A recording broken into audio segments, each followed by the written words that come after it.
নোয়াখালীর কোম্পানিগঞ্জে আওয়ামী লীগের সাধারণ সম্পাদক ওবায়দুল কাদেরের গ্রামের বাড়িতে হামলা, ভাঙচুর ও অগ্নিসংযোগ করেছে বিক্ষুব্ধ ছাত্র জনতা। বৃহস্পতিবার দুপুরে উপজেলার বসুরহাট পৌরসভার ১ নম্বর ওয়ার্ডের বড় রাজাপুর গ্রামের মিয়া বাড়িতে হামলা চালান তারা। এ সময় তাদের বিভিন্ন স্লোগান দিতে দেখা যায়।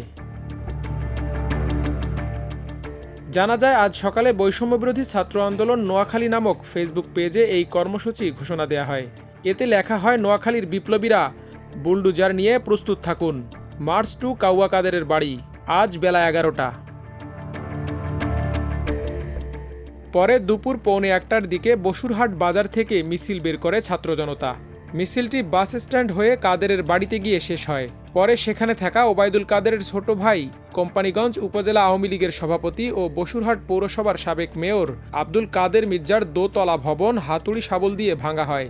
এরপর তার ছোট ভাই শাহাদাত মির্জার ভবনে ভাঙচুর করা হয়।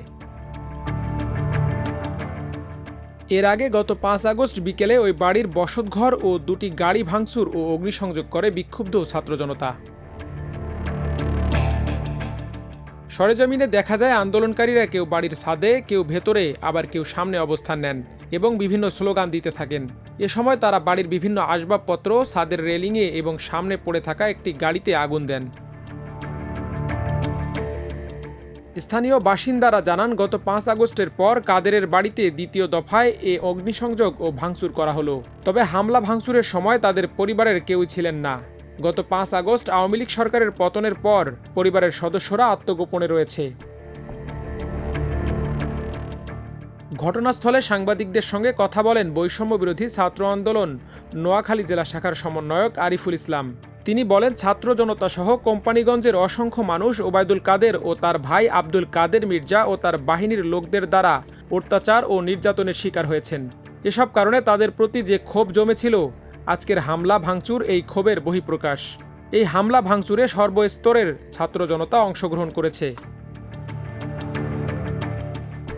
তিনি আরও বলেন, ভবিষ্যতে যদি কোনো সরকার রাষ্ট্র পরিচালনা করতে গিয়ে ফ্যাসিস্টের মতো আচরণ করেন, তাদের পরিণতিও একই রকম হবে। বিষয়টি নিয়ে জানতে কোম্পানিগঞ্জ থানার ওসি গাজী মোহাম্মদ ফৌজুল আজিমের ফোনে কয়েকবার ফোন করলেও তিনি রিসিভ না করায় এ বিষয়ে কোনো বক্তব্য পাওয়া যায়নি।